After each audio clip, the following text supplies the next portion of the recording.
बोलो एक्सरसाइज 2। अपने को डिस्कशन क्या करना है? एक्सरसाइज 2 करना है और इसमें करना था 1 to 6, ठीक है। और अलग से क्वेश्चन नंबर 8 और दिया था मैंने, ये अपन लोग डिस्कस करेंगे। बोलो बेटा, इसमें 1 to 4 में किसी को डाउट? 1 to 4 में बेटा किसी को डाउट? 2, चलो 2 करना है, ठीक है। 2 देखो, वैसे सिंपल क्वेश्चन है, कितने लोगों ने कर लिया बेटा? ये हो गया, हो जाना चाहिए था, कोई दिक्कत नहीं है ना। अगर तुम सिमेट्री से देखोगे ना, एकदम बिल्कुल इजी क्वेश्चन है ये। देखो, आपके पास एक इक्विलेटर ट्रायंगल है इस तरीके से, इक्विलेटर ट्रायंगल है ये, है ना। दो ट्रायंगल बने हुए हैं इस तरीके से और बिल्कुल सिमेट्रिक है, दोनों का सेंटर एक ही पॉइंट पर है, सही है ना। तो ये हमारे पास सेंटर पॉइंट ओ है। कुछ पॉइंट दे रखे हैं यहाँ पर, point A, B, C, D, E and F. ये हमारे पास पॉइंट्स गिवन है, सेंटर गिवन है। इन पर चार्जेस रखे हुए हैं। चार्जेस कितना कितने दे रखे हैं?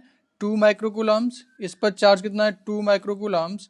इस पर भी 2 माइक्रोकूलम्स, इस पर भी 2 माइक्रोकूलम्स, ठीक है ना।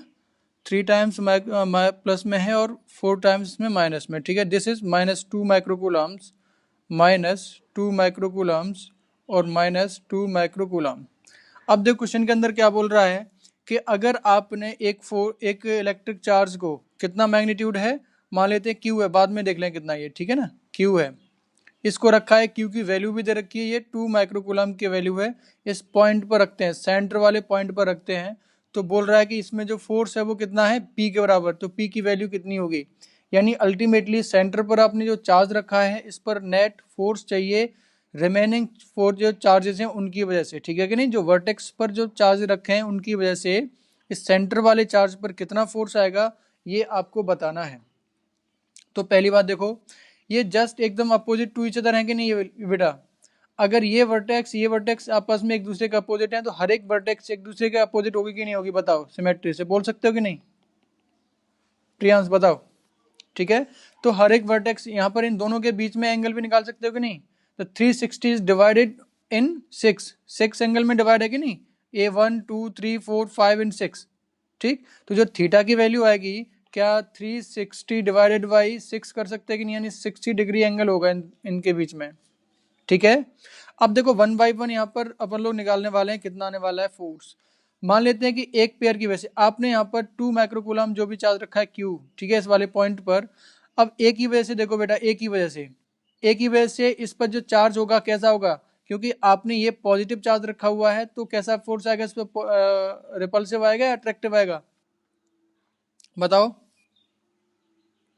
रिपल्सिव। रिपल्सिव आएगा तो इस डायरेक्शन में आएगा। मान लेते हैं फोर्स कितना हो गया? ये एफ के बराबर, ठीक है। अब इसके जस्ट अपोजिट यानी डी वाले की वजह से देखो, इसकी वजह से कैसा आएगा? ये नेगेटिव चार्ज है और सेंटर पे कौन सा चार्ज रखा है? पॉजिटिव। कैसा आएगा बेटा ये? अट्रैक्टिव आएगा कि नहीं आएगा? अट्रैक्टिव आएगा, लेकिन मैग्नीट्यूड वाइज क्या सेम आएगा कि नहीं आएगा? जितना फोर्स ए का होगा उतना ही फोर्स डी का होगा कि नहीं होगा? बोलो, सिमेट्री से। तो यहाँ पर 2F हो जाएगा, नहीं हो जाएगा?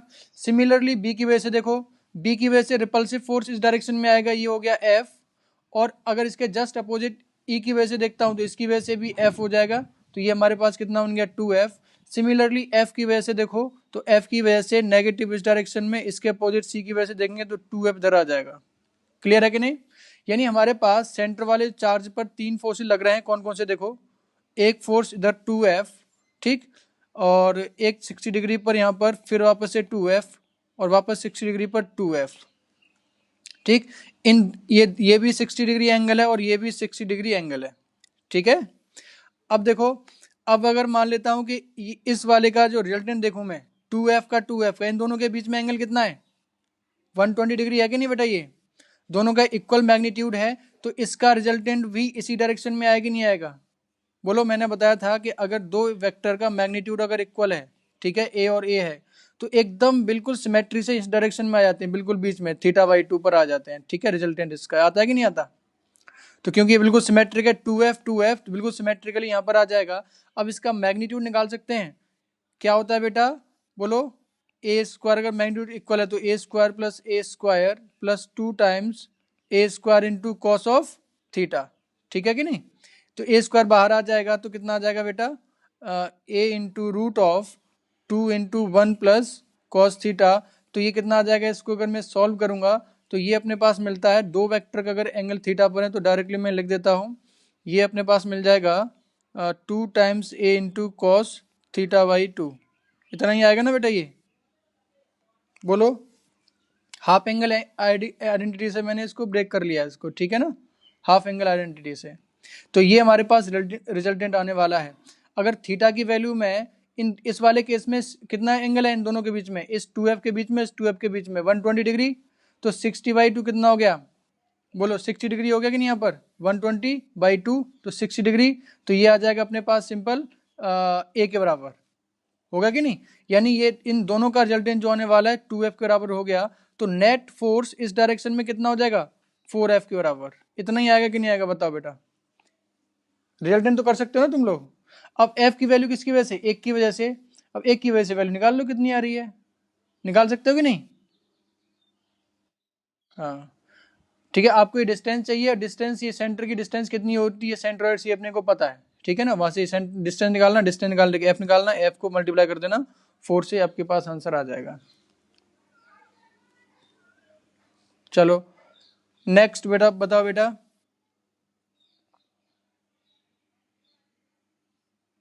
बोलो नेक्स्ट 1 to 4 में बेटा किसी को डाउट, कोई डाउट नहीं है। 1 to 4 में कोई डाउट नहीं है। 1 to 6, अप टू 6 कोई डाउट बेटा किसी को, कोई डाउट नहीं है, वेरी गुड। फिफ्थ वाला नहीं आया, चलो फिफ्थ वाला देख लो। Question number 5। 5 में क्या बोल रहा है, तो 2 point charges A and B whose magnitude are same are positioned at a certain distance from the each other, ठीक है ना, each other with a at origin। एक को अपन लोगों ने कहाँ पे रखा है, चार्ज को ओरिजिन पर रखा है, दूसरा x डिस्टेंस पर रखा हुआ है, ठीक है, ओरिजिन से। अब बोल रहा है इसमें at the distance x from a, e is taken as the positive, ठीक है, along the line joining of AB from the graph it can be decided that, ठीक है। देखो हमारे पास इलेक्ट्रिक फील्ड गिवन है दो, देखो ये हमारे पास ये समझ लो ये ओरिजिन है, यहाँ पर एक चार्ज यहाँ पर रखा है ए पर, ठीक है, ए चार्ज रखा हुआ है, दूसरा यहाँ पर बी रखा है, क्लियर है कि नहीं, बी चार्ज रखा हुआ है। डिस्टेंस अपने को गिवन है कि नहीं बेटा, ये कितनी है, एक्स के बराबर। अब इन दोनों के बीच इलेक्ट्रिक फील्ड अपने को पता गिवन है कि इलेक्ट्रिक फील्ड कैसा आ रहा है। अब इलेक्ट्रिक फील्ड के बारे में देखो, डायरेक्शन के बारे में कुछ गिवन है इसमें, the E is taken as the positive if it is along the line joining AB, है ना, from A to B। ये बोल रहा है कि अगर A से B की तरफ, जैसे मान लो कि इन बिटवीन यहाँ कर कहीं पॉइंट पर देख रहा हूँ, तो इलेक्ट्रिक फील्ड अगर इस डायरेक्शन में है A से B की तरफ तो उसको पॉजिटिव बोला है। और आपने ग्राफ में अगर देखेंगे तो ग्राफ में कैसा गिवन है, इलेक्ट्रिक फील्ड हर जगह कहीं भी देखेंगे तो कैसा, ये पॉजिटिव है। तो एक बात क्लियर है कि कहीं भी अगर इलेक्ट्रिक फील्ड देखूंगा तो electric field is along A to B। यहाँ से ये बात क्लियर हो रही है कि नहीं, बताओ, ठीक है कि नहीं, क्योंकि इलेक्ट्रिक फील्ड पॉजिटिव है, पॉजिटिव ग्राफ के अंदर गिवन है कि नहीं। और इसने ग्राफ के बारे में लिखा हुआ है कि पॉजिटिव कब अज्यूम किया इसने, नेगेटिव कब अज्यूम किया है। बोल रहा है कि अगर ए से बी की तरफ डायरेक्शन है तो वो डायरेक्शन कैसी है, पॉजिटिव। तो पॉजिटिव डायरेक्शन, इसका मतलब कि इलेक्ट्रिक फील्ड इस डायरेक्शन में है, क्लियर है कि नहीं। अब देखो, अब दो केस समझ लो, अगर आप इसको प्लस माइनस लेते हो और इसको माइनस लेते हो तो इलेक्ट्रिक फील्ड कैसा होता है, पता है कि नहीं, बोलो। इलेक्ट्रिक फील्ड इस डायरेक्शन में यहाँ पर कैसा होता है, इस डायरेक्शन में होता है, बीच में सेंटर पर जीरो हो जाता है, इस डायरेक्शन में इधर हो जाता है, ठीक है कि नहीं। अगर पॉजिटिव पॉजिटिव लेते हो तो इलेक्ट्रिक फील्ड बीच वाले पॉइंट पर जीरो होता है, ठीक। यहाँ पर अगर इस साइड में देखूंगा तो इस डायरेक्शन में होगा, इस डायरेक्शन में देखूंगा इस डायरेक्शन में होगा, ठीक है कि नहीं। अब देखो ये कब पॉसिबल है कि सेम डायरेक्शन में रहे, कहीं भी जीरो दिख रहा है आपको इलेक्ट्रिक फील्ड, कहीं भी जीरो नहीं है, दिख रहा है कि नहीं बताइए, कहीं भी जीरो नहीं है, ठीक। इसका मतलब आप बोल सकते हो कि एक इसमें पॉजिटिव है और एक नेगेटिव है। अब इसे बता सकते हो कि कौन सा पॉजिटिव होना चाहिए, कौन सा नेगेटिव होना चाहिए, बताओ। ए पॉजिटिव होना चाहिए, है ना, और बी नेगेटिव होना चाहिए, तभी ये केस पॉसिबल हो सकता है, क्योंकि नेगेटिव नेगेटिव पॉजिटिव पॉजिटिव की वजह से तो ऐसा हो नहीं सकता। क्लियर है कि नहीं? अगर आपने एक दोनों पॉजिटिव रखे या नेगेटिव रखे तो डेफिनेटली किसी कहीं ना कहीं बीच में ऐसा पॉइंट आ जाएगा जहां पर इलेक्ट्रिक फील्ड जीरो हो जाएगा, और आपको क्लियरली विजिबल है ग्राफ के अंदर गिवन है कहीं भी इलेक्ट्रिक फील्ड जीरो नहीं हो रहा है। ठीक है, तो इसका मतलब पॉजिटिव पॉजिटिव लैग चार्जेस तो है ही नहीं, तो यहाँ पर ग्रुप क्या बनेगा, प्लस माइनस का ग्रुप बनेगा। अब आइडेंटिफाई ये करना है कि इसमें कौन सा प्लस है कौन सा माइनस है, आप चेक कर लो।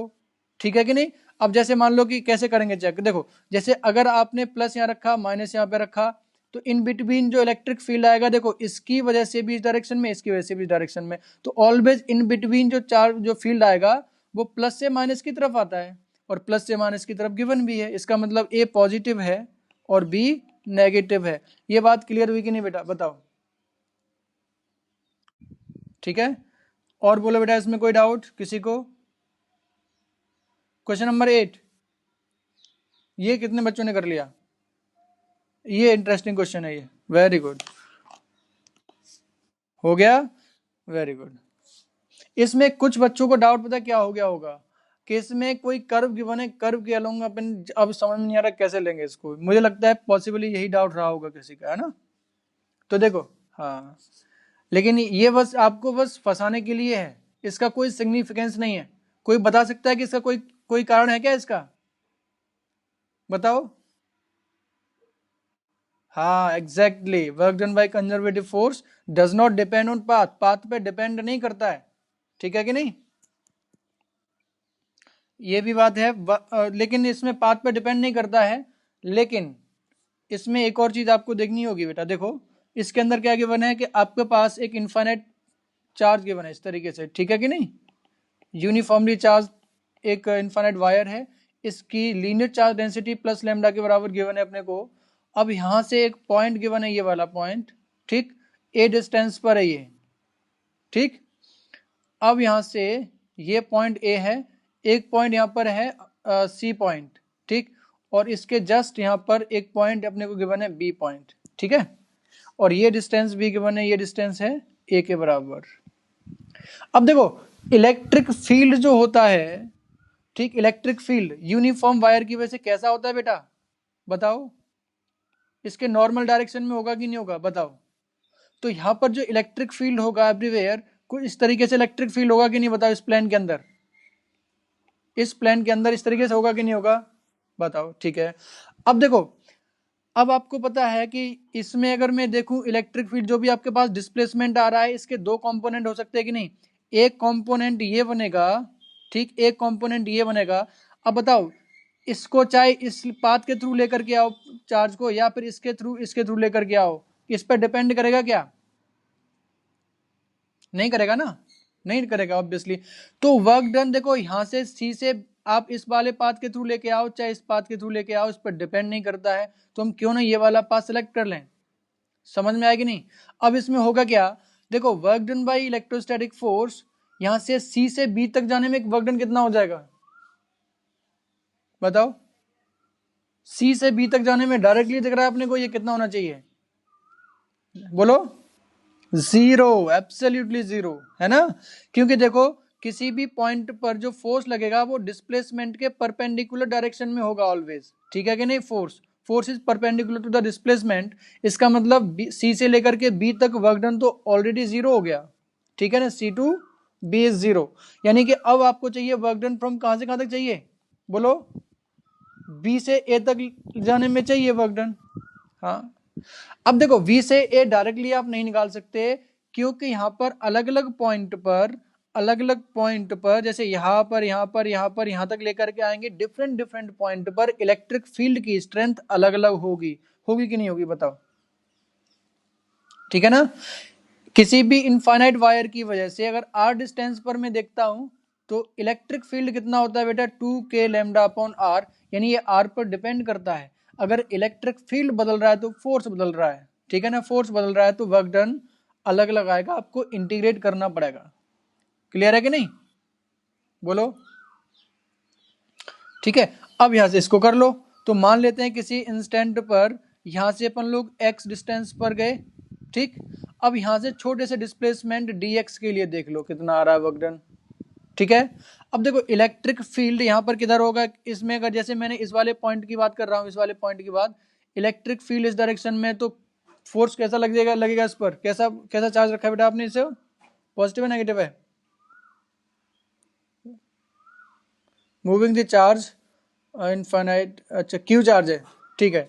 तो मान लो क्यू चार्ज रखा है, तो इस पर जो फोर्स आने वाला है, फोर्स इस डायरेक्शन में आएगी नहीं आएगा बताओ, इस डायरेक्शन में ये आएगा फोर्स, और डिस्प्लेसमेंट इसके अपोजिट डायरेक्शन में है, तो छोटे सा वर्क डन जो आने वाला है डी डब्ल्यू को मैं क्या लिखूंगा, minus of F into d x, लिखेंगे नहीं लिखेंगे, लेकिन डी एक्स अपने आप में कैसा है बेटा, ये पॉजिटिव है नेगेटिव है, जब इंटीग्रेशन की बात करते हैं तो यहाँ पे dx की डायरेक्ट, dx पॉजिटिव नेगेटिव कैसे लिखते हैं, कि अगर x की डायरेक्शन में बढ़ रहे हैं अपन लोग, ठीक है ना, x बढ़ रहा है तो dx पॉजिटिव होगा, और x कम हो रहा है तो dx नेगेटिव होगा।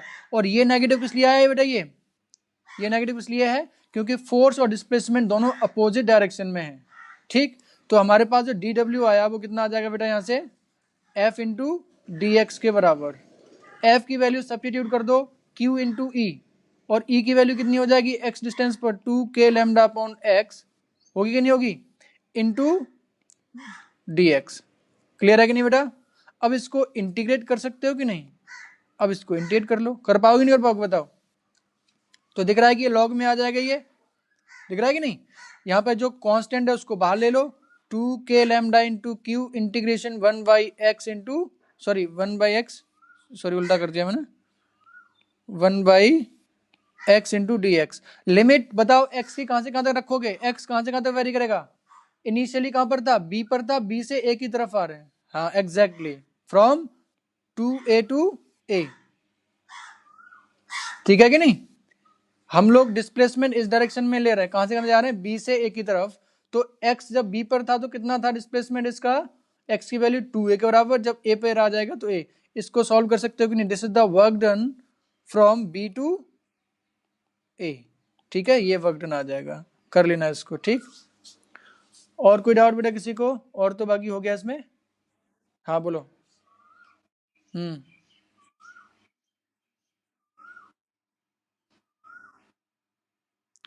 This is the work done by electrostatic force, किसका पूछा उसने, देख लो इसमें, इसका जस्ट अपोजिट हो जाएगा बेटा ना, अगर आपने देखो कहाँ लिखा है क्वेश्चन, इनफाइनाइट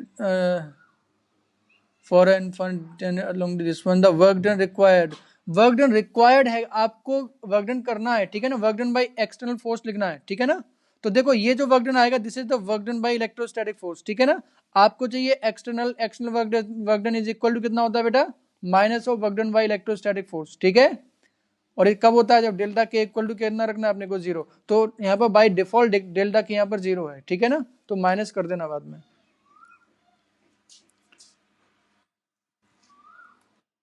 ठीक। चलो, तो सीट का ये डिस्कशन हो गया, बाकी इसमें जो भी क्वेश्चन अभी के लिए हो सकते हैं मैं वापस से फिर से इसमें देखूंगा और कर दूंगा, हाँ बोलो।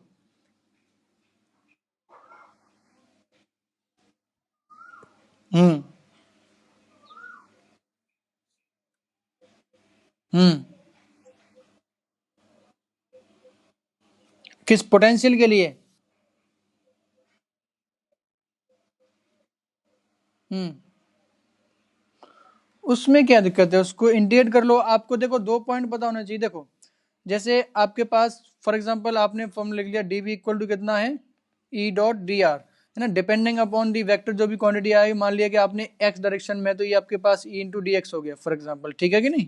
अब इसको इंडिकेट कर दो, आप इसको कहाँ से कहाँ तक ले जा रहे, आपके जब भी पूछा जाएगा तो रेफरेंस पॉइंट आपको गिवन होगा, ठीक है, और अगर गिवन नहीं है तो बाई डिफॉल्ट क्या मान लेना आपको, इन्फिनिटी। जैसे कभी कभी क्वेश्चन में क्या बोला जाएगा कि आपको पोटेंशियल डिफरेंस चाहिए ए से लेकर के बी तक, ठीक है ना, ए से लेकर के बी तक, तो आप क्या रखोगे, इनिशियल लिमिट ये रखोगे, फाइनल लिमिट ये हो जाएगी। लेकिन अगर सिर्फ एब्सोल्यूट पोटेंशियल चाहिए, मान लो किसी पॉइंट ए पर, जहां पर, ठीक है कि नहीं, तो आप क्या करोगे, इन्फिनिटी से लेकर के आओगे उसको इस पॉइंट पर रखोगे आगे, ऐसे करते हैं कि नहीं करते हैं, हाँ बोलो। हम्म, हम्म, हम्म, किसमें, वायर के जस्ट ऊपर, हम्म, हाँ अच्छा पॉइंट, हाँ हाँ देखो, जैसे वायर का केस मान लो, ये रहा वायर, ठीक है नहीं, इन्फाइनेटली लॉन्ग वायर है ये, ठीक है, इसकी वजह से मान लो ना, इस पर मान लेते हैं कि प्लस लैम्डा यहाँ पर है, आपको इस पॉइंट पर निकालना है, ठीक है ना, ये बोल रहे हो ना, मान लेते हैं यहाँ से डिस्टेंस ये आर है ये, ठीक है। अब देखो, आपको पता है कि इलेक्ट्रिक फील्ड यहाँ पर रेडियली आउटवर्ड डायरेक्शन में, तो बेहतर तरीका ये है कि इन्फिनिटी से लेकर के आओ। देखो एब्सोल्यूट आपसे पूछा जाए जब भी, कि सिर्फ डायरेक्टली ये पूछ लिया कि इस वाले पॉइंट पर पोटेंशियल बताओ, तो बाय डिफॉल्ट आपको इन्फिनिटी पर जीरो मानना पड़ेगा। और कभी कभी क्वेश्चन के अंदर गिवन होगा कि भाई ऐसा बताओ कि इस वाले पॉइंट पर इतना पोटेंशियल है तो इस वाले पॉइंट पर कितना होगा, ठीक है कि नहीं, तो वहां पर लिमिट बस चेंज कर देनी है। अब देखो पहला केस मान लेता हूं कि आपको एब्सोल्यूट पूछा गया है, तो इसका मतलब आपको क्या करना पड़ेगा, इन्फिनिटी पर जीरो अज्यूम करना पड़ेगा, ठीक है कि नहीं। अब इस वाले पॉइंट पर, किसी भी पॉइंट पर यहां से देखते हैं, मान लेते हैं, ठीक है, इस वाले पॉइंट पर आया, तो यहां से एक्स डिस्टेंस पर इन्फिनिटी से इधर लेके आ रहे हैं, तो यहां से dx डिस्प्लेसमेंट इधर लिया आपने, ठीक। अब देखो यहाँ पे इलेक्ट्रिक फील्ड इस डायरेक्शन में होगा कि नहीं, इस वाले पॉइंट के लिए, और इस इलेक्ट्रिक फील्ड की वैल्यू कितनी होगी, 2k लैम्डा अपॉन x के बराबर होनी चाहिए कि नहीं होनी चाहिए, बताओ। अब देखो इसमें अगर मैं ई डॉट डी आर करूंगा तो दोनों अपोजिट डायरेक्शन में है कि नहीं, बोलो, ई डॉट डी आर, ठीक है, तो ये माइनस साइन आ जाएगी नहीं आ जाएगा, माइनस साइन किसकी वजह से आएगा, दोनों के बीच में एंगल कितना है, ठीक। और ई की वैल्यू अपन जहां पे लिख देते हैं इसको, ई की वैल्यू कितनी है, 2k lambda upon r into d x लगेंगे, लेकिन डी एक्स अपने आप में कैसा है, पॉजिटिव नेगेटिव, कैसा बेटा ये डी एक्स नेगेटिव, तो इसको मैं यहाँ पे लिखूंगा माइनस डी एक्स के बराबर, ठीक है कि नहीं। तो ये आ जाएगा अपने पास 2k लैम्डा अपॉन एक्स, ठीक, एक्स इंटू डी एक्स, ये हो गया अपने पास डी वी, हुआ कि नहीं। अब इसको कर देंगे इंटीग्रेट, बोलो, हाँ माइनस होता है, अच्छा मैं लिखा नहीं है इसको, एब्सोल्युटली माइनस होता है, तो ये माइनस साइन आ जाएगा ना इसको, ठीक है कि नहीं, माइनस होता है ये, तो माइनस माइनस एक, तो ये प्लस हो गया, माइनस इसमें रहेगा तो माइनस रह जाएगा ना, ऐसे कर लो इसको, ठीक है। अब देखो इसकी लिमिट कैसे सब्स्टिट्यूट करनी है, अगर आपको एब्सोल्यूट पोटेंशियल चाहिए तो आप कहां से लेकर के आओगे चार्ज को, इन्फिनिटी से इस पॉइंट पर, क्लियर है कि नहीं। तो इन्फिनिटी लिमिट कहां रखोगे इसमें, इन्फिनिटी पर, इन्फिनिटी पर बाय डिफॉल्ट पोटेंशियल कितना लेते हो, जीरो, ठीक है। पी पॉइंट पर चाहिए, मान लेते हैं पी पॉइंट पर लेकर के आ रहे हैं, वहां पर डी एक्स की लिमिट कितनी हो जाएगी, आर के बराबर, और वहां पर पोटेंशियल मान लेते कितना हो गया, वी। अब इसको इंटीग्रेट कर लो, ठीक है कि नहीं, ये एब्सोल्यूट हो गया। और अगर यही केस थोड़ा सा डिफरेंट होगा, आपसे मान लेते हैं ऐसे ना पूछ के ऐसे पूछा जाता कि ये बताओ कि अब उसने रेफरेंस पहले से दे रखा है, एक में तो मैंने बताया कि जब रेफरेंस ना गिवन हो, ठीक है ना, तो बाय डिफॉल्ट आपको क्या मानना है, इन्फिनिटी पर जीरो। अगर आपसे ये कहा जाए कि बोल दिया कि उस मान लेते हैं एक पॉइंट यहाँ पर Q है, ठीक है, दूसरा पॉइंट P है, इस पॉइंट पर पोटेंशियल दे रखा है, मान लेते हैं V नॉट के बराबर, ठीक है। तो अब इसको Q से कहां तक लेके आओगे, इस पॉइंट तक के लिए, क्योंकि मैंने क्या बताया, क्योंकि इसमें बाई डिफॉल्ट पोटेंशियल इन्फिनिटी पर जीरो माना जाता है, लेकिन क्योंकि आपको पता है कि पोटेंशियल एनर्जी जो होती है वो रेफरेंस पर डिपेंड करती है, ठीक, रेफरेंस आप बदल दोगे तो चीजें बदल जाएंगी, लेकिन चेंज इन पोटेंशियल एनर्जी या चेंज इन पोटेंशियल सेम रहता है इन एनी केस, ठीक है। अगर कुछ नहीं गिवन है तो बाई डिफॉल्ट इन्फिनिटी को जीरो मान लेना है, और अगर नहीं है, मान लेते इस पॉइंट पर ये जीरो भी गिवन है, तो जीरो के अकॉर्डिंग आप करोगे, कि आपने मान लिया कि नहीं भाई मैंने रेफरेंस पॉइंट ये वाला पॉइंट लिया हुआ है, क्यू पॉइंट, ठीक है कि नहीं, तो इस पॉइंट से लेकर के आना है और इस पॉइंट पर जीरो पोटेंशियल रख देना है, या फिर जो गिवन है वो रख देना है, ठीक है कि नहीं, बताओ बात क्लियर हुई कि नहीं। चलो आगे चलें फिर, चलो नेक्स्ट नेक्स्ट टॉपिक डालो बेटा इसमें, इक्विपोटेंशियल सरफेस। हालांकि अपने को पता है फिर भी लिख लेते हैं, है ना।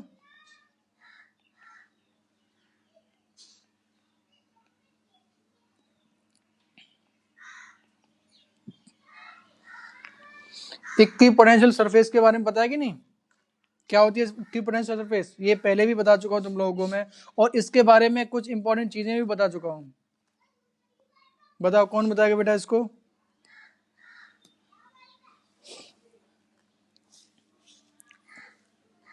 बोलो। इलेक्ट्रिक फील्ड के नॉर्मल हो, एग्जैक्टली है ना, जहां पर कोई ऐसी सरफेस जहां पर इलेक्ट्रिक लाइन ऑफ फोर्सेज जो रहे वो कैसी हो, नॉर्मल टू द सरफेस हो, यानी कि जिसके हर एक पॉइंट पर पोटेंशियल डिफरेंस कितना रहना चाहिए, 0, यानी इक्वी पोटेंशियल होना चाहिए, हर जगह पोटेंशियल सेम होना चाहिए। ऐसी सरफेस को अपन लोग क्या बोलते हैं, इक्वी पोटेंशियल सरफेस। ठीक है, तो लिखो इसमें the surface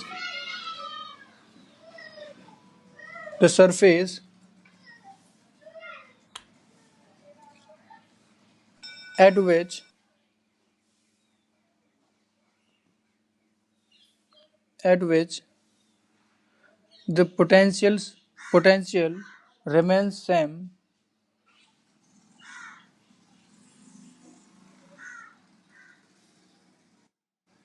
which the potential remains same everywhere on surface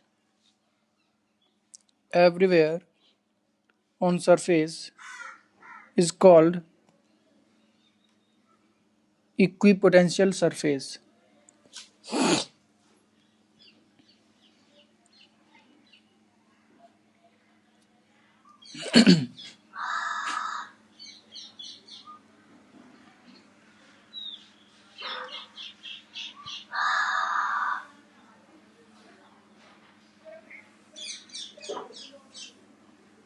note कर लिया बेटा? ठीक है, ठीक। अब देखो, जैसे मान लो कि आपने कोई भी सरफेस कंसीडर की, ठीक। अब मान लेता हूं यहां पर एक पॉइंट ए है, यहां पर बी है, ये सी है, इस तरह से हर एक पॉइंट पर अगर मैं देखता हूं पोटेंशियल सेम है, ठीक। इस पॉइंट पर भी, इस पॉइंट पर भी, इस पॉइंट पर भी, इस पॉइंट पर भी, इस पॉइंट पर भी, हर जगह अगर पोटेंशियल सेम है तो ऐसी सरफेस को आप क्या बोलोगे, इक्वी पोटेंशियल सरफेस। ठीक है कि नहीं, इस टाइप की सरफेस को आप लोग क्या बोलते हैं, इक्वी पोटेंशियल सरफेस। अब इक्वी पोटेंशियल सरफेस के बारे में एक चीज समझो कि यहाँ पर अपन लोगों ने देख भी चुके हैं कि जब अगर कोई सरफेस ऐसी है जहां पर हर एक जगह पोटेंशियल सेम है, तो अपन लोग देख चुके हैं कि उस सरफेस पर जो इलेक्ट्रिक लाइन ऑफ फोर्सेस हैं that always are normal to the surface, किसी भी पॉइंट पर कैसी रहती हैं बेटा, नॉर्मल टू द सरफेस होती हैं, इस तरीके से। ठीक है कि नहीं, कहीं पर भी देखेंगे तो हर जगह जो इलेक्ट्रिक लाइन ऑफ फोर्सेस होंगी वो कैसी रहेंगी बेटा, नॉर्मल टू द सरफेस। तो इसमें प्रॉपर्टीज में लिख लो, properties.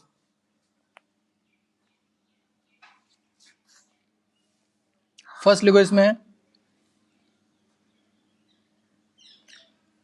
The electric line of forces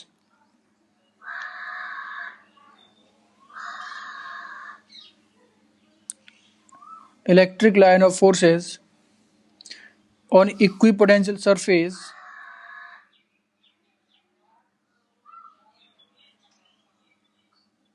are always normal to the surface everywhere, normal to the surface everywhere।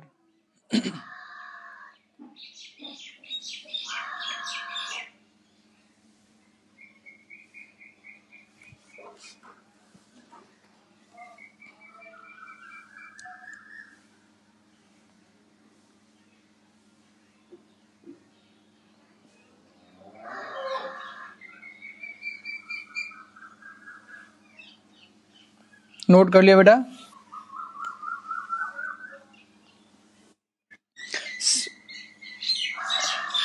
Disconnect हो गया था, चलो फिर से लिख लो। ये प्रॉपर्टी में लिखना था ना, लिख लो प्रॉपर्टी में, the electric line of forces are always normal to the surface everywhere.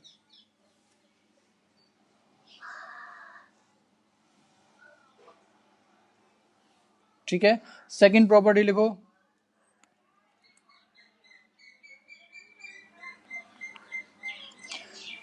conducting surfaces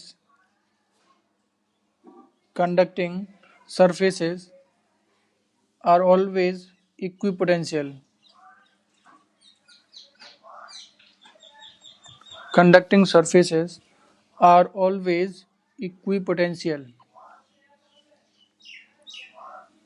ये चीज भी पहले बता चुके कि नहीं बेटा आप लोगों को, कि कोई भी कंडक्टिंग सरफेस है वो कैसी होती है, इक्विपोटेंशियल होती है। ठीक है कि नहीं? यानी किसी भी कंडक्टिंग सरफेस पर अगर अपन लोग इलेक्ट्रिक लाइन ऑफ फोर्सेस देखेंगे that are always normal to the surface, वो सरफेस के नॉर्मली रहती हैं, ठीक है कि नहीं? नेक्स्ट पॉइंट लिख लो। हाँ बोलो।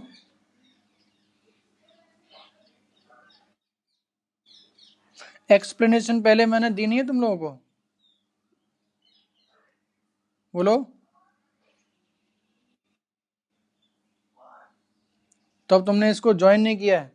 देखो चलो देख लो, देख लो, जैसे कोई भी कंडक्टिंग सरफेस है ये, ठीक है ना, मान लिया आपने यहाँ पर चार्ज दे दिया Q, ठीक, तो ये यहाँ पर ये डिस्ट्रीब्यूट हो जाएगा, ये इस पर होगा कि नहीं होगा बताओ? और डिस्ट्रीब्यूट कैसे हो जाएगा बताओ? डिस्ट्रीब्यूट कैसे होगा कि यहाँ पर पहली कंडीशन कि इलेक्ट्रिक फील्ड इनसाइड किसी पॉइंट पर कितना होना चाहिए? 0। क्यों होना चाहिए अपने को पता है, क्योंकि इसके अंदर, कंडक्टर के अंदर प्लेंटी ऑफ फ्री इलेक्ट्रॉन्स होते हैं, ठीक है। अगर वहां पर इलेक्ट्रिक फील्ड बैलेंस नहीं है तो वो इलेक्ट्रॉन्स का ट्रांसफर होता रहेगा जब तक कि वो बैलेंस ना हो जाए, 0 ना हो जाए, ठीक है कि नहीं? तो इसकी ये पहली चीज। दूसरी चीज, अपन लोग जानते हैं कि अगर देखो पोटेंशियल, जब मैं बोलता हूं पोटेंशियल, पोटेंशियल का मतलब होता है that refers to the potential energy, potential energy को रिप्रेजेंट करने के लिए ही पोटेंशियल अपन लोग बात करते हैं, ठीक है कि नहीं? अगर देखो दो पॉइंट पर यहाँ पर मान लेते हैं पोटेंशियल डिफरेंस है, V1 है और V2 है, और अगर कोई चार्जेस फ्रीली मूव करे, बोला जाए कि आपसे फ्रीली मूव कर सकता है यहाँ से यहाँ तक के लिए, तो ऑलवेज चार्ज कहाँ से कहाँ तक फ्लो करता है? Higher potential to lower potential की तरफ मूव करता है। क्लियर है कि नहीं? ये अपन लोग जानते हैं कि नहीं? Higher potential to lower potential. जैसे अपन लोग ग्रेविटी के बारे में बात करें तो जैसे अपन लोग सरफेस से ऊपर की तरफ जाएंगे तो ऊपर पोटेंशियल उसका बढ़ेगा, ठीक है ना, नीचे पोटेंशियल कम रहेगा।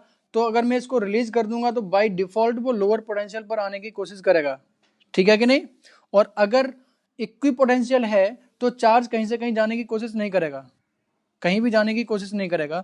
अब समझो कि मान लेते हैं कि ये इक्वी पोटेंशियल नहीं है, अगर ये इक्वी पोटेंशियल ना होगी तो यहाँ पर आपको पता है कि फ्री इलेक्ट्रॉन्स भी हैं, ठीक है कि नहीं? मान लेते हैं कि यहाँ पर पोटेंशियल V1 है और यहाँ पर पोटेंशियल V2 है, तो क्या ये इलेक्ट्रॉन आपस में ट्रांसफर होना शुरू नहीं कर देंगे? आपस में इधर से मूव करना नहीं शुरू कर देंगे? और इलेक्ट्रॉन तब तक मूव करते रहेंगे कि जब तक पूरी सरफेस का पोटेंशियल एकदम इक्वल ना हो जाए। ये बात समझ में आ रही कि नहीं? तो बात क्लियर हुई बेटा कि नहीं? तो कोई भी पहली बात ये समझ लेना है, कोई भी आपके पास कंडक्टिंग बॉडी है तो कंडक्टिंग बॉडी की पहली बात कि किसी भी इनसाइड पॉइंट पर इलेक्ट्रिक फील्ड कितना रहना चाहिए? 0। और सरफेस आप कुछ भी कर लो, इसकी जो सरफेस रहने वाली वो कैसी रहेगी? इक्वी पोटेंशियल, ठीक है कि नहीं? तो एक बात और मैंने बताई थी कि इक्वी पोटेंशियल है तो इसका मतलब क्या हो गया कि यहाँ पर इलेक्ट्रिक लाइन ऑफ फोर्सेस कैसी रहेंगी? बोलो, normal to the surface everywhere, किसी भी पॉइंट पर नॉर्मल टू द सरफेस रहेंगी, ठीक है कि नहीं? क्योंकि ये कंडक्टिंग सरफेस भी कैसी है? Equi potential. बेटा इसमें डाउट तो नहीं है अभी? चलो आगे नेक्स्ट पॉइंट लिखो।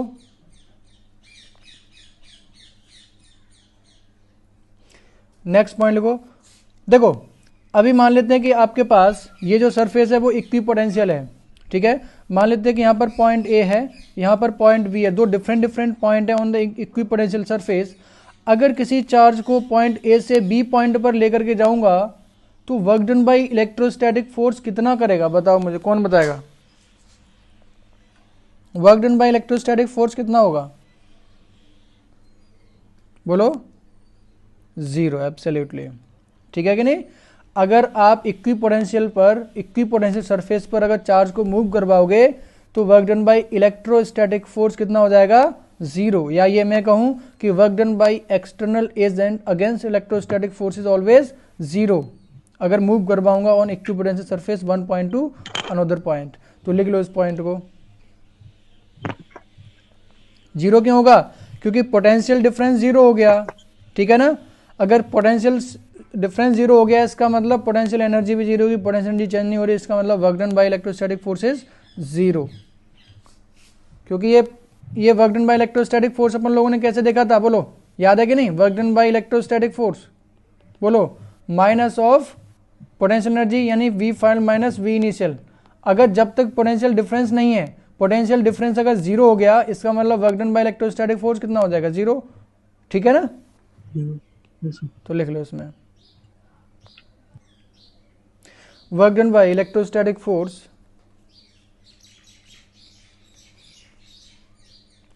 work done by electrostatic force in moving charge from one point to another point,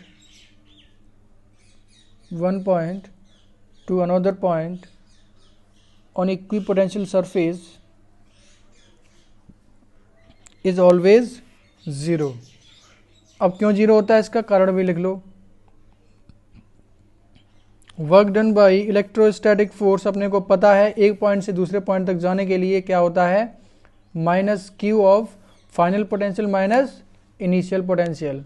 अब क्योंकि इनिशियल और फाइनल क्या है यहाँ पर, ज़ीरो, तो ये आपको पता है कि V final is equal to V initial. इसका मतलब क्या हो गया कि work done by electrostatic force is zero.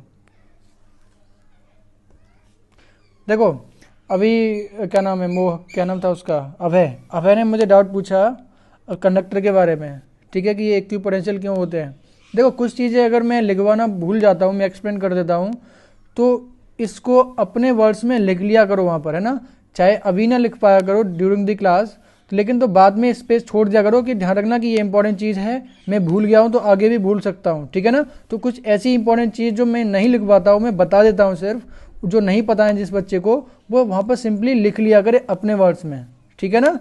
तो इससे आपके नोट्स बेहतर बनेंगे, कहीं भी डाउट नहीं आएगा। आपको पता है कि ये चीज़ मुझे यहाँ पर डाउट आता था तो मैंने सर से पूछ करके ये लिख लिया यहाँ पर। ये चीज़ आप अपने अंदर थोड़ी आदत डालो इस चीज़ की, है ना। कोई नई चीज़ बताई जाती है आपको, एक्सप्लेन की जाती है, आपको नहीं पता है, लगा है कि हाँ अच्छी चीज़ है, अच्छी बात है, मुझे नहीं पता थी, तो उसको लिख लो अपने वर्ड्स में वहीं के वहीं, है ना। अगर उस टाइम पर नहीं लिख पाते हो तो उसको इसके लिए कुछ पेज छोड़ दो साइड में, है ना, ताकि रिमाइंडर रहे कि आपको जब रिवीजन करो उस समय लिखना है। और रिवीजन करने का मतलब बोलता हूँ कि जिस दिन क्लास पढ़ा रहा हूँ उसको उसी दिन पढ़ना है, एक बार पढ़ना ज़रूर है, उसको सारी चीज़ें एक बार फिर से पढ़नी है, तो वो चीज़ वहीं के वहीं लिख दो, है ना। उसी दिन अगर पढ़ते हो तो वो चीज़ भी दिमाग में आपके रहेंगे कि सर ने यहाँ पर क्या बताया था, ठीक है कि नहीं। कितने बच्चे ऐसा करते हैं ये काम, कोई करता है कि नहीं करता है। ये अच्छी आदत है, करना चाहिए तुम लोगों को।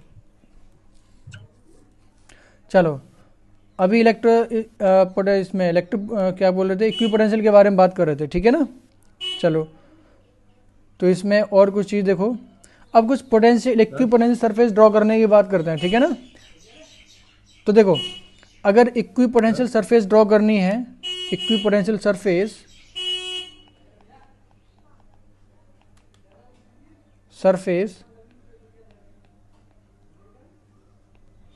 ड्यू टू पॉजिटिव चार्ज, अगर मैं पॉजिटिव चार्ज की मुझे इक्विपोटेंशियल सरफेस ड्रॉ करनी है तो कैसी आएगी। देखो ये से आपने यहाँ पर चार्ज रखा हुआ है क्यू के बराबर, ठीक है, क्यू। अब हम अपने को एक ऐसी सरफेस ड्रॉ करनी है जहाँ के जिसके हर एक पॉइंट पर पोटेंशियल बराबर हो, इक्वल हो, वो कैसी सरफेस आएगी, कोई बता सकता है मुझे। Sphere, exactly. क्योंकि आपको पता है किसी भी पॉइंट चार्ज से आर डिस्टेंस पर देखता हूं तो पोटेंशियल कितना होता है, के क्यू अपॉन आर के बराबर, यानी कि आर हर एक जगह सेम रहे। स्पेस में ऐसे पॉइंट जहां पर आर सेम रहे तो वहां पर कैसा आपके पास सरफेस बन जाएगी, स्फेरिकल सरफेस बन जाएगी, ठीक है ना। इसका दूसरा क्लू क्या है, देखो इसकी वजह से इलेक्ट्रिक लाइन ऑफ फोर्सेस क्या होती है बेटा, रेडियली आउटवर्ड डायरेक्शन में होती हैं, इस तरीके से होती हैं कि नहीं होती, रेडियली आउटवर्ड डायरेक्शन में अगर पॉजिटिव चार्ज है, और अगर ये नेगेटिव चार्ज है तो कैसी आएंगी, रेडियली इनवर्ड डायरेक्शन में। अब आपको पता है कि सरफेस कैसी होती है, उस सरफेस पर electric line of forces are always normal to the surface. जैसे मान लेते हैं यहाँ से मैंने एक सरफेस ड्रॉ करनी है, तो आपको पता है कि यहाँ पर एक ऐसी सरफेस ड्रॉ करूँ जिस पर ये जो इलेक्ट्रिक लाइन ऑफ फोर्सेस हैं वो radially outward and normal direction में रहें, तो आपको पता है कि ये ऐसी एक ही सरफेस हो सकती है, वो कौन सी रहेगी, स्फेरिकल सरफेस, ठीक है कि नहीं। तो इसकी जो इक्विपोटेंशियल सरफेसेस आएंगी वो कैसी आएंगी, स्फेरिकल सरफेसेस आएंगी, ठीक। तो बना लो इसकी सरफेसेस।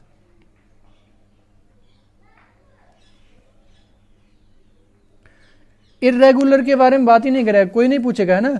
फिर तो आपको इर्रेगुलर के बारे में बस किसी पॉइंट पर पूछ सकता है कि यहाँ पर इस जस्ट इन दो पॉइंट के बीच में कितना रहने वाला है। इरेगुलर के बारे में कोई आपके पास सिमेट्री नहीं है, तो इलेक्ट्रिक लाइन ऑफ फोर्सेस ही आप ड्रॉ नहीं कर पाओगे तो सरफेस कैसे ड्रॉ कर लोगे, ठीक है कि नहीं। तो उसके बारे में आपसे नहीं पूछा जाएगा। इरेगुलर का मतलब आप इसका मतलब स्पेसिफाइड नहीं, कुछ भी स्पेसिफाइड नहीं, तो उसके बारे में कमेंट क्या कर पाओगे तुम, कुछ नहीं। जहां चीजें आपको दिखेंगी बस वही तो बोल सकते हो। बस वहां पर ये बोल सकते हो कहीं भी इरेगुलर सरफेस है तो ऑलवेज कैसी भी रहेगी, टेढ़ी मेढ़ी जैसी भी बनेगी, वहां पे electric line of forces normal रहेंगे उस सरफेस से, जैसी भी आप बने वो। तो बना लो बेटा ये इक्विपोटेंशियल सरफेसेस, ठीक। इस तरह की इसमें इक्विपोटेंशियल सरफेसेस बनेंगे।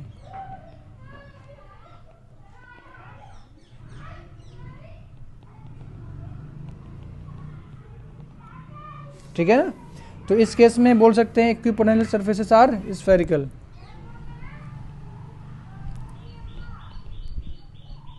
इक्विपोटेंशियल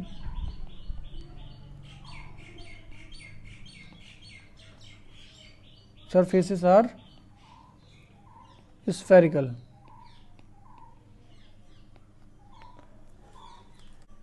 बना लिया बेटा ये।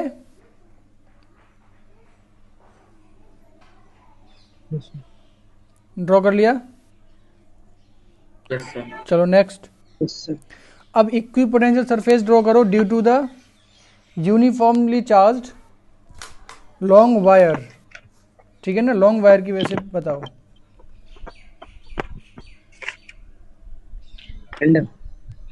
सिलेंडर बन जाएगा एक। हाँ सिलेंड्रिकल आएंगे, ठीक है। सिलेंडर बनाओ फटाफट से equipotential surface.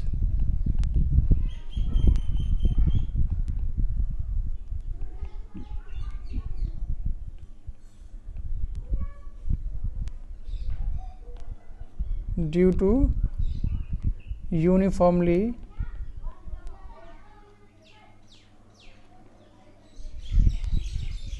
Charge long wire are cylindrical. लिख लेना इसको, ठीक है। कैसी होती है बेटा ये, सिलेंड्रिकल। कुछ तरीके से रहेंगी। ये आपके पास यूनिफॉर्मली चार्ज्ड वायर है। अब आपको पता है कि यहाँ से रेडियली आउटवर्ड डायरेक्शन में इलेक्ट्रिक लाइन ऑफ फोर्सेस होती हैं। जैसे अगर मैं ड्रॉ करने की कोशिश करूँ, देखो 3D में दिखाने की कोशिश करूँगा मैं आपको, ठीक। जैसे यहाँ पर देख रहा हूँ, ये जैसे मान लो कि ये जो लाइन वायर है ये वर्टिकल डायरेक्शन में है, और ये जो मैंने रिंग कंसिडर की है ना, ये परपेंडिकुलर है। इसका जो प्लेन है perpendicular normal to the wire है। तो इस केस में जो इलेक्ट्रिक लाइन ऑफ फोर्सेस होंगी वो कैसी रहेंगी बेटा इसकी, बोलो रेडियली आउटवर्ड डायरेक्शन में कुछ तरीके से रहेंगी, ठीक है कि नहीं, इस तरीके से। इस तरीके से होती है नहीं इसकी वायर, बोलो। तो अगर मैं यहाँ पर कोई सरफेस कंसीडर करता हूँ तो ऑलवेज जैसे किसी भी पॉइंट पर देखूंगा, इस वाले पॉइंट पर देखूंगा तो इस वाले पॉइंट पर भी इलेक्ट्रिक लाइन ऑफ फोर्सेस कैसी रहेंगी, कुछ इस तरीके से इलेक्ट्रिक लाइन ऑफ फोर्सेस रहेंगी इसकी। इसको विजुलाइज कर सकते हो कि नहीं। तो बना लो बेटा ये कैसे बनने वाला है ये इक्विपोटेंशियल सरफेसेस, कुछ इस तरीके से बनेंगे, ठीक। और इसकी नेक्स्ट बनाना है तो इसके और आगे बना सकते हो। सरफेस पर हर जगह जो इलेक्ट्रिक लाइन ऑफ फोर्सेस रहेंगी वो कैसी रहेंगी, नॉर्मल टू द सरफेस, कहीं पर भी, ठीक। कुछ इस तरीके से बनेंगे।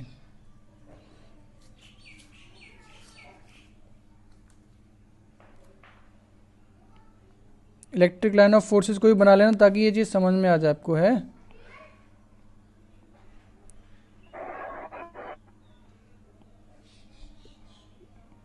सर। हाँ बोलो, बोलो बेटा। सर जो हमारा केस फर्स्ट था सर इक्विपोटेंशियल सरफेस, सर वो फर्स्ट केस था सर पॉजिटिव चार्ज वाला, उसमें स्फीयर बनाया था हमने सर। उसमें हम एक क्यूब लें सर, उसके सर सेंटर पर रख दें क्यूब के, तो हो सकता है सर। क्या हो गया बेटा, अगर सर उसको क्यूब के सेंटर पर रख दें, कहीं भी रखो, है ना। क्यूब तो आप मान लो कोई क्यूब इमेजिन कर रहे हो आप ना, कि मान लो कि आपने इमेजिन कर लिया कि ये क्यूब है, ठीक इस तरीके से, है ना, ऐसे बोल रहे हो ना? Yes sir. हाँ ठीक है। अज्यूम कर लो आपने, मान लो सर। कि क्यूब है, क्यूब की सरफेस पर रख दिया यहाँ पर, यहाँ मान लो इस वाले कॉर्नर पे आपने क्यूब रख दिया, लेकिन इक्विपोटेंशियल सरफेस कैसी रहेंगी ऑलवेज, इसमें स्फेरिकल आएंगी ऑलवेज, कहीं भी देखोगे। फ्लक्स के साथ कंफ्यूज मत हो जाना इसमें, ठीक है कि नहीं? Yes sir. इसकी सरफेस इस, क्योंकि पता है कि पॉइंट चार्ज की वजह से आर डिस्टेंस पर पोटेंशियल के क्यू बाई आर होता है कि नहीं होता है? तो कोई एक ऐसे पॉइंट को इमेजिन करो कि जैसे मान लो कि सेंटर ये रखा हुआ है, सेंटर से आर डिस्टेंस पर मैं देखूं तो हर जगह सेम डिस्टेंस वाले पॉइंट कौन कौन से होने वाले, तो स्पेस के अंदर ऐसे पॉइंट कौन कौन से मिलेंगे जो स्फीयर पर लाई करेंगे, है ना? क्यू को सेंटर मानते हुए स्फीयर पर, स्फीयर की सरफेस पर जितने भी पॉइंट होंगे वो सेम डिस्टेंस पर होंगे कि नहीं होंगे? इसका मतलब उन सारे पॉइंट का पोटेंशियल बराबर है।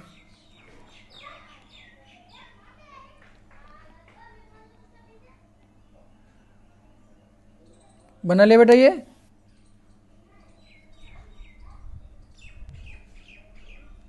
बनाया कि नहीं? चलो इसी में नेक्स्ट लिखो, equipotential surfaces due to uniformly charged large sheet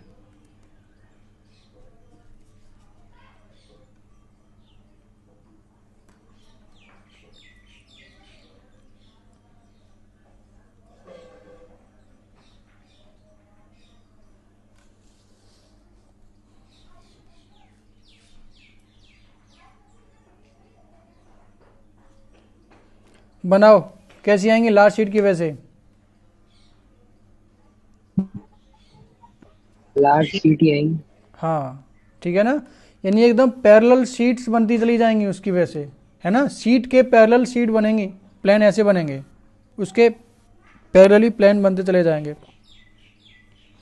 देखो जैसे मान लेते हैं कि ये लार्ज शीट है ये, ठीक है ना, ये इधर भी इन्फिनिटी की तरफ जा रही है और इधर भी इन्फिनिटी जा रही है, यूनिफॉर्मली चार्ज्ड है बेटा ये, ठीक है? तो आपको पता है कि इसकी वजह से इलेक्ट्रिक फील्ड कैसा होता है, इस तरीके से होता है, और आपको पता है कि लार्ज शीट की वजह से electric field always independent of distance होता है कि नहीं होता है? बताओ, बोलो, सब जगह यूनिफॉर्म इलेक्ट्रिक फील्ड होता है कि नहीं? यूनिफॉर्म इलेक्ट्रिक फील्ड है, इसका मतलब ये बनेंगे कि नहीं बनेंगी, ये यूनिफॉर्म इलेक्ट्रिक फील्ड आ जाएगा, किसकी वजह से? लार्ज शीट की वजह से, ठीक? तो इलेक्ट्रिक लाइन ऑफ फोर्सेस कैसी बनेंगी, इस शीट के पैरेलल सरफेसेस बन जाएंगी, ठीक है, इस तरीके से एकदम पैरेलल डिस्टेंस, इस तरीके से पैरेलल प्लेन्स बनेंगे, इस तरीके से इक्विपोटेंशियल सरफेसेस।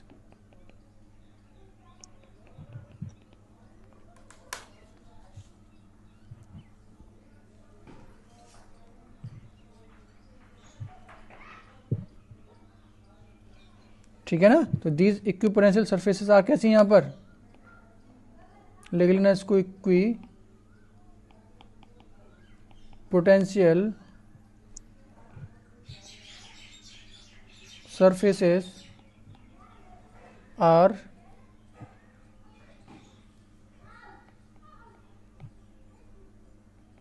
पैरेलल प्लेन्स, ये प्लेन्स होंगे, ठीक है कि नहीं? तो ध्यान रखना कि पॉइंट चार्ज की वजह से स्फेरिकल, लाइन चार्ज की वजह से सिलेंड्रिकल, और शीट की वजह से प्लेन्स आएंगे, ठीक है ना? और ये plane is also parallel to the sheet, sheet के पैरेलल ही प्लेन आएंगे सारे के सारे।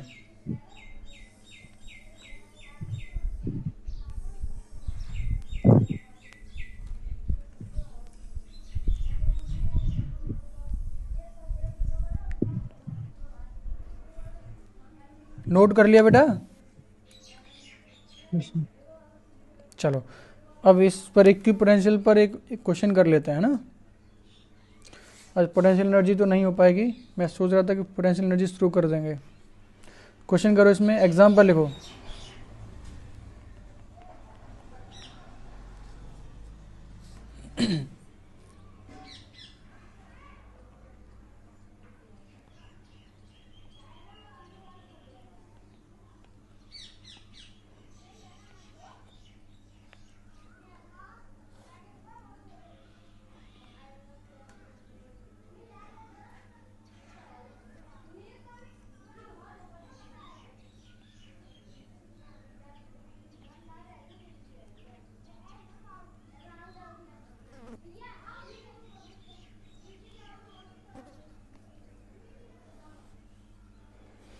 ये हमारे पास इक्विपोटेंशियल सरफेसेस है, दीज आर इक्विपोटेंशियल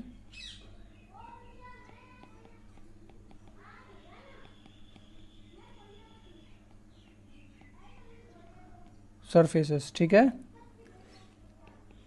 ये 10 volt, 20 volt, 30 volt, 40 volt,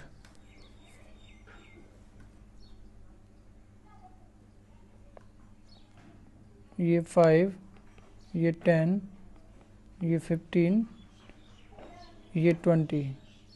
the angle between them is everywhere 37 degree. ये एंगल कितना है? 37। हमारे पास कुछ इक्विपोटेंशियल सरफेसेस गिवन है, ठीक है, प्लेन्स हैं आपके सामने गिवन है ये प्लेन्स। अब क्वेश्चन लिखो बेटा। अच्छा एक चीज़ लिखना है पीछे वाले जो मैंने अभी लिखवाया ना, एक चीज़ लिख लेना इसमें, जो पीछे आपको लिखवाया मैंने इसमें। देखो ये जो इसकी वजह से, सीट की वजह से जो इलेक्ट्रिक फील्ड आ रहा है वो कैसा है बेटा? यूनिफॉर्म इलेक्ट्रिक फील्ड है कि नहीं? ठीक, तो ऑलवेज ध्यान रखना कि यूनिफॉर्म फील्ड की वजह से जो इक्विपोटेंशियल सरफेसेस आती हैं वो कैसी आती हैं? पैरेलल प्लेन्स आते हैं, इक्वी डिस्टेंट होते हैं, सेम डिस्टेंट पर आते हैं, ठीक है ना। अगर मान लेते हैं कि यहाँ पर पोटेंशियल दोनों हर एक के बीच में सेम पोटेंशियल डिफरेंस होता है, हर एक सरफेसेस के बीच में, अगर डिस्टेंस भी सेम है तो, ठीक है ना। इसको भी इंक्लूड कर लेना कि यूनिफॉर्म जो फील्ड होता है, तो यूनिफॉर्म फील्ड के अंदर जो इक्विपोटेंशियल सरफेसेस होती हैं वो भी कैसे होते हैं?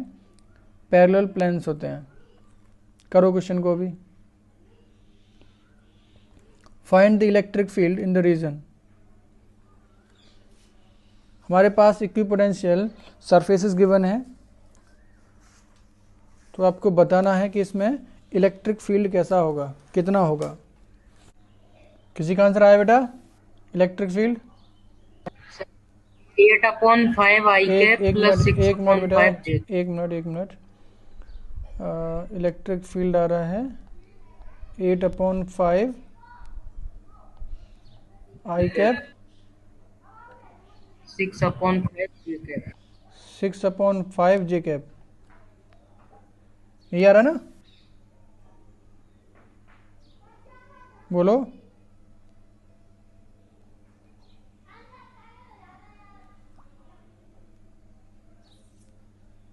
और कोई आंसर बेटा?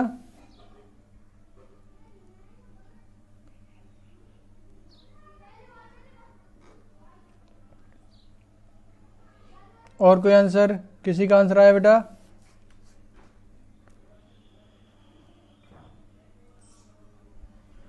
आपको सिर्फ एक चीज़ ध्यान रखना है कि पहली बात तो देखो इसमें इक्विपोटेंशियल सरफेसेस जो हैं वो पैरेलल एक दूसरे से हैं कि नहीं, यानी यहाँ पर यूनिफॉर्म इलेक्ट्रिक फील्ड है। और पहली बात जानते हो कि जो इक्विपोटेंशियल सरफेस के नॉर्मल डायरेक्शन में ही इलेक्ट्रिक फील्ड होता है, ठीक है कि नहीं, वहाँ से डायरेक्टली अपने को दिख जाएगा।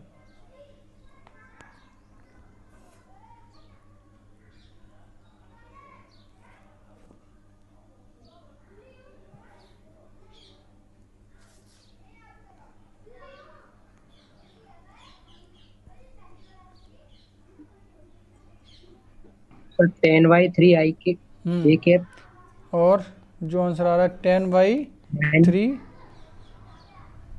J cap minus 10/3 I cap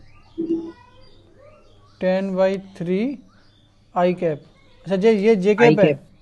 नहीं ये J, yes sir. 10/3 J cap minus 10/3 I cap,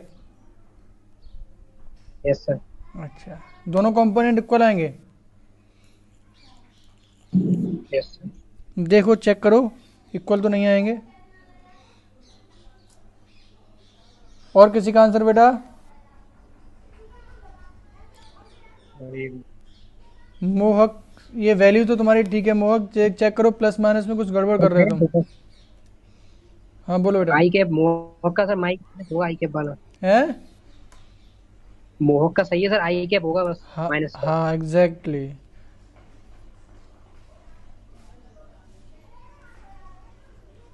इसके अलावा और कोई आंसर किसी का बेटा? शुरू करें फिर, शुरू करें बेटा,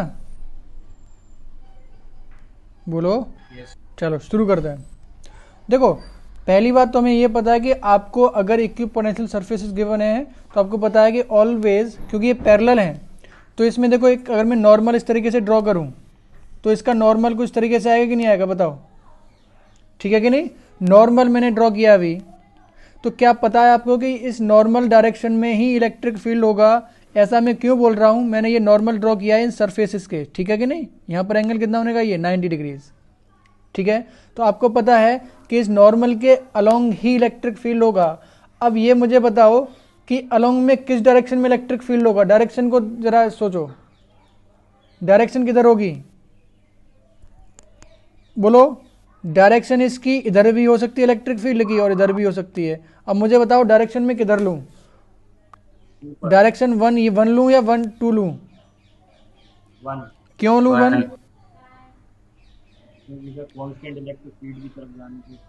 हाँ, इलेक्ट्रिक फील्ड की तरफ जाने में, इलेक्ट्रिक फील्ड की डायरेक्शन में आगे मूव करने पर इलेक्ट्रिक पोटेंशियल क्या करता है, क्या करता है बेटा, डिक्रीज करता है। तो डिक्रीज किधर हो रहा है, इस डायरेक्शन में डिक्रीज हो रहा है। इसका मतलब यहाँ पर जो इलेक्ट्रिक फील्ड होगा वो इस डायरेक्शन में होगा। क्लियर है कि नहीं। तो इलेक्ट्रिक फील्ड की जो डायरेक्शन होगी वो कुछ इस तरीके से होगी, ठीक है। अब ये एंगल भी बता सकते हो कि नहीं, कितना एंगल होना चाहिए वाला। ये जो एंगल बनाएगा इससे ये एंगल कितना हो जाएगा, ये 37 है तो ऑब्वियसली ये कितना हो जाएगा, 53 डिग्रीज होना चाहिए कि नहीं होना चाहिए, है ना। अब देखो, अब इन दो पॉइंट के बीच में, जैसे मान लो कि मैंने ए पॉइंट यहाँ पर लिया, दूसरा पॉइंट बी यहाँ पर लिया, ठीक है। इलेक्ट्रिक फील्ड लाइन में मान लेते हैं कि इन दोनों के बीच की जो डिस्टेंस डी है, अगर इलेक्ट्रिक फील्ड की डायरेक्शन में जाऊंगा तो ठीक है ना, तो हायर माइनस पोटेंशियल अगर सेम डायरेक्शन में देते हैं यूनिफॉर्म फील्ड के अंदर, अगर इलेक्ट्रिक फील्ड भी इसी डायरेक्शन में है, ठीक, तो दो पॉइंट के बीच का पोटेंशियल कितना होता है बेटा, पता है कि नहीं, electric field into distance between these two, पता है कि नहीं, करके आए कि नहीं। तो पोटेंशियल डिफरेंस जो होने वाला है, potential difference is equal to E into D के बराबर हो जाएगा कि नहीं हो जाएगा, ठीक। अब पोटेंशियल डिफरेंस आपको पता है दोनों के बीच में कितना है, ये बोलो 5 का पोटेंशियल डिफरेंस है कि नहीं, तो ई इंटू डी। अब डी सोचो, डी के बारे में, इस ट्राइंगल के बारे में बात करते हैं। देखो ये जो ट्राइंगल है आपके पास, ये राइट एंगल ट्राइंगल है, ये 90 डिग्री है, और ये आपके पास पता है कितना, ये 5, और ये एंगल अपने को गिवन है 37 डिग्रीज। तो ये इसका अगर मैं कंपोनेंट करूंगा, ठीक है, 5 का, ठीक, तो 5 का इधर हमारे पास 5 कॉस, ये वाला बन जाएगा 5 इंटू साइन 37 डिग्रीज बनेगा नहीं बनेगा, बताओ, बोलो। हमें ये डिस्टेंस चाहिए ना, डी निकाल सकते हैं कि नहीं डी इसमें, ठीक। तो ये आ जाएगी अपने पास 5 इंटू साइन 37 डिग्रीज, ठीक। अब ये वैल्यू निकाल दो, तो ये आ जाएगा e इंटू 5 से 5 कैंसिल हो गया, और साइन 37 बेटा कितना होता है, साइन 37 बोलो 3/5 के बराबर। तो इलेक्ट्रिक फील्ड की जो वैल्यू आ जाएगी वो कितना आ जाएगा, 5/3। पोटेंशियल डिफरेंस कितना, सॉरी पोटेंशियल डिफरेंस यहाँ पर 10 है ना, पोटेंशियल डिफरेंस दोनों के बीच में 10 है ना, सॉरी इसको 10 करो, ये 10 है, ठीक। तो 2 टाइम्स यहाँ से कैंसिल हो जाएगा ये। और तो सही किया ना मैंने कैलकुलेशन, सर वो 5 कैंसिल हो जाएगा, 5 कैंसिल हो जाएगा। एक मिनट में चेक कर लेता हूँ इसको, और कहीं कैलकुलेशन में मिस्टेक कर दिया गया इसमें, ठीक है। ये हमारे पास एंगल 37 डिग्रीज गिवन है, ठीक, हाँ ठीक है। ये कॉस, ये साइन रहेगा इसमें, डी साइन 37 की वैल्यू, हाँ ठीक है, इसको ऐसे कर दो, इसकी वैल्यू सब्स्टिट्यूट कर दो, तो ये 10 equal to E into 5 into sine 37 कितना हो जाएगा, 3/5, 5 से 5 ये बोल रहे हो ना, 3/5। हाँ, तो ई की वैल्यू कितनी आ जाएगी यहाँ से, 10/3 के बराबर। इतने आएगी नहीं आएगा, बोलो, इतना ही आ रहा है कि नहीं बेटा, ई का मैग्नीट्यूड, बोलो। Yes sir. हाँ, अब देखो इसको वेक्टर फॉर्म में करना है, वेक्टर फॉर्म में करना आता है कि नहीं। अब देखो वेक्टर फॉर्म में यानी आई कैप और जे कैप में करना है, कैसे करेंगे देखो, ये आपको पता है कि ये एक्स एक्सिस है और ये वाई एक्सिस है, ये एक्स एक्सिस और ये वाई एक्सिस, इलेक्ट्रिक फील्ड कुछ इस तरीके से इस डायरेक्शन में है, ठीक। और ये एंगल कितना बना रहा है ये कितना बेटा ये 53 डिग्रीज, ये एंगल 53 डिग्रीज है, ठीक। ये इलेक्ट्रिक फील्ड है। अब इस इलेक्ट्रिक फील्ड के दो कंपोनेंट कर सकते हैं कि नहीं, एक इस डायरेक्शन में ये आ जाएगा इसमें ई कॉस 53 डिग्रीज और एक इस डायरेक्शन में ई साइन 53 डिग्रीज। क्लियर है कि नहीं। अब इनकी वैल्यूज निकाल लो कंपोनेंट की कितनी कितनी आ रही है। तो अगर कंपोनेंट फॉर्म में लिखूं तो इलेक्ट्रिक फील्ड वेक्टर फॉर्म में आ जाएगा आपके पास 10/3, देखो इसमें आ जाएगा नेगेटिव में तो -10/3 इंटू कॉस 53 डिग्रीज, ये बनेगा आई कैप, और प्लस में ई की वैल्यू 10/3 इंटू साइन 53 जे कैप। इतना आएगा कि नहीं आएगा। अब इनकी वैल्यू देख लो कितनी कितनी आ रही है, इनकी वैल्यू सब्स्टिट्यूट कर दो।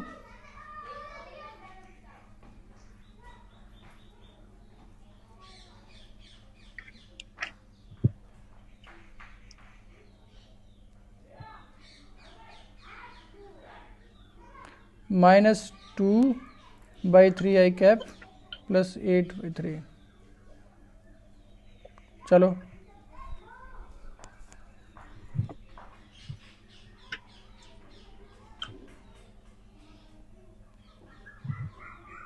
एक तरफ से आंसर आ रहा है, इसमें जो इलेक्ट्रिक फील्ड आ रहा है वो -1/3 2 आई कैप, सॉरी ये प्लस में माइनस और प्लस 8 जे कैप, यही बता रहे हो बेटा ये हिमांशु।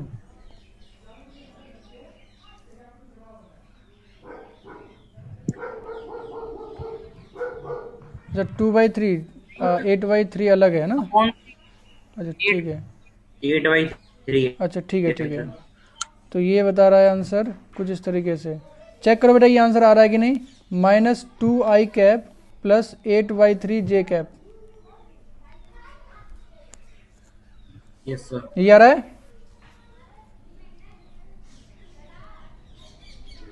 Yes sir. चेक करो, इसको समझने में किसी को तकलीफ तो नहीं है, बिल्कुल सिंपल सा कॉन्सेप्ट है। पहले इलेक्ट्रिक फील्ड की डायरेक्शन को प्लॉट करो किधर आने वाली है, क्योंकि इक्विपोटेंशियल सरफेस है इसके नॉर्मल डायरेक्शन में। फिर अपन लोग देखेंगे कि ये डायरेक्शन किधर होगी, है ना। आपको ये पता है कि in the direction of electric field potential decreases, तो आपने डायरेक्शन को पता कर लिया कि इस डायरेक्शन में होनी चाहिए, ठीक। अब दोनों सरफेसेस के बीच का डिस्टेंस पता है और डिस्टेंस पता है, पोटेंशियल डिफरेंस पता है, तो इलेक्ट्रिक फील्ड निकाल सकते हैं कि नहीं। आपने डायरेक्टली आपको पोटेंशियल डिफरेंस पता है और दोनों के बीच की डिस्टेंस पता है, इसकी वैल्यू सब्स्टिट्यूट कर दी, इलेक्ट्रिक फील्ड आ गया इसका मैग्नीट्यूड, ये आ गया मैग्नीट्यूड इसका। अब इसको वेक्टर फॉर्म में करना है, इसके कंपोनेंट कर दिए along the X axis along the Y axis, that's it. ये बेटा आंसर सही है सब, चेक करो बेटा ये ठीक है। इसमें किसी को कोई तकलीफ तो नहीं है, बताओ सॉल्व करने में बेटा किसी को तकलीफ तो नहीं है, कुछ समझने में, बोलो सर सर आपने अभी बताया था सर सेम डिस्टेंस पर जो पोटेंशियल डिफरेंस होता है सर इनफाइनाइट सरफेसेस के बीच में, वो सर सेम होता है, फिर वो क्यों होता है? क्या होता है बेटा। अच्छा नॉन यूनिफॉर्म के बीच में दोनों के सेम डिस्टेंस पर सेम पोटेंशियल डिफरेंस होता है, क्यों होता है ना, ये पूछ रहे हो ना। यूनिफॉर्म फील्ड के अंदर आप ये पूछना चाह रहे हो कि दो प्लेन हैं, दो जो आपके पास, आपको पता है इक्विपोटेंशियल सरफेसेस प्लेन आ रहे हैं ना, ये पूछ रहे हो ना। सर आपने भी बताया था सर जो जो यूनिफॉर्मली चार्ज इनफाइनाइट शीट है, तो उसकी वजह से इक्विपोटेंशियल सरफेसेस के अगर हम इक्वल इंटरवल ऑफ डिस्टेंस पर रखेंगे तो पोटेंशियल डिफरेंस सेम आता है। सेम आता है, क्यों होता है ना। अब देखो क्यों होता है, समझो इसको। हाँ सर। इसके बारे में बात कर रहे हो तुम ना, इसके बारे में बात कर रहे हो ना बेटा। हाँ सर। हाँ देखो तुम्हारा क्वेश्चन ये है कि अगर इन दोनों के बीच में अगर ये डिस्टेंस इक्वल होगी दो सरफेसेस के बीच में, सरफेसेस और भी हो जाएंगे बीच में, कोई दिक्कत नहीं है ना, इक्वी डिस्टेंस पर अगर मैं बनाऊंगा तो इन दोनों के बीच में पोटेंशियल डिफरेंस बराबर आएगा। यानी अगर कहता हूँ यहाँ पर 10 है तो और यहाँ पर 20 है तो डेफिनेटली यहाँ पर कितना हो जाएगा 30, क्योंकि यहाँ पर पोटेंशियल डिफरेंस 10 है तो यहाँ भी पोटेंशियल डिफरेंस कितना आना चाहिए 10। अब ये पूछना चाहते हो दोनों में बराबर क्यों आएगा, ये पूछ रहे हो ना बेटा, बोलो, यही पूछना चाहते हो ना? हाँ, अब समझो, जो हमारे पास इनफाइनाइट लार्ज शीट है इसकी वजह से कांस्टेंट एक इलेक्ट्रिक फील्ड होता है कि नहीं, कांस्टेंट इलेक्ट्रिक फील्ड होता है कि नहीं, यूनिफॉर्म इलेक्ट्रिक फील्ड होता है कि नहीं, इसकी वजह की जो वैल्यू होती है वो सिग्मा अपॉन 2 एप्सिलॉन नॉट होती है कि नहीं, बताओ। ठीक है, चलो आपने दो डिस्टेंस कंसिडर किया ना, एक प्लेन ये कंसिडर किया, एक प्लेन ये कंसिडर किया, थर्ड प्लेन ये कंसिडर किया। अब देखो यहाँ भी इलेक्ट्रिक फील्ड इसी डायरेक्शन में और इन दोनों के बीच में भी इलेक्ट्रिक फील्ड सेम डायरेक्शन में है। पोटेंशियल देखो कितना आने वाला है, V1 V2 और V3। V1 V2 के जो पोटेंशियल डिफरेंस निकालोगे ये भी डिस्टेंस D है और ये भी डिस्टेंस D के बराबर है। तो अगर मैं यहाँ से देखूंगा इलेक्ट्रिक फील्ड इंटू डिस्टेंस करोगे कि नहीं करोगे, बताओ। यानी कि V1 minus V2 will be equal to कितना आना चाहिए बेटा, E इंटू डी के बराबर, बताओ। ये अपन लोग पहले पढ़ चुके हैं कि नहीं, कि सेम डायरेक्शन में, जैसे मान लो कि इलेक्ट्रिक फील्ड ये डायरेक्शन में है, ये डायरेक्शन में इधर है, या फिर सेम इलेक्ट्रिक फील्ड की ये डायरेक्शन है, तो सिंपली ये कंपोनेंट लेते हैं। यहाँ पर सारा का सारा कंपोनेंट इस डायरेक्शन में, डी हमारे पास डिस्टेंस ऑलरेडी पता है। ठीक, अब देखो यहाँ से इस सेकंड और थर्ड के बीच में देखो, सेकंड और थर्ड के बीच में देखो, इस सरफेस के बीच में पोटेंशियल डिफरेंस लिखोगे तो कितना आ जाएगा बेटा, V2 माइनस V3। इन दोनों के बीच में भी कितना आएगा, यहाँ भी इलेक्ट्रिक फील्ड E ही है और डिस्टेंस भी D है, तो E इंटू डी हुआ कि नहीं यहाँ पर, बताओ। यहाँ से देखने पर आपको क्या नजर आ रहा है, क्या दोनों के बीच में पोटेंशियल डिफरेंस बराबर होना चाहिए कि नहीं होना चाहिए, बोलो। सेम डिस्टेंस पर जितने भी आप सरफेस ड्रॉ करेंगे हर एक के बीच में पोटेंशियल डिफरेंस बराबर आएगा कि नहीं आएगा, बताओ। अब है आएगा सर, बात क्लियर हुई कि नहीं तुम्हारी?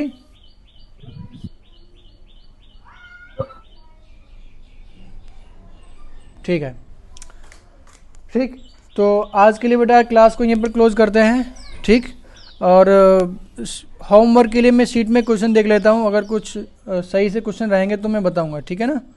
अगर सिलेबस में जितना हो गया उसके अकॉर्डिंग कुछ रहेंगे तो मैं बताता हूँ, ठीक है ना। आज के लिए क्लास को मैं यहीं पर क्लोज करता हूँ।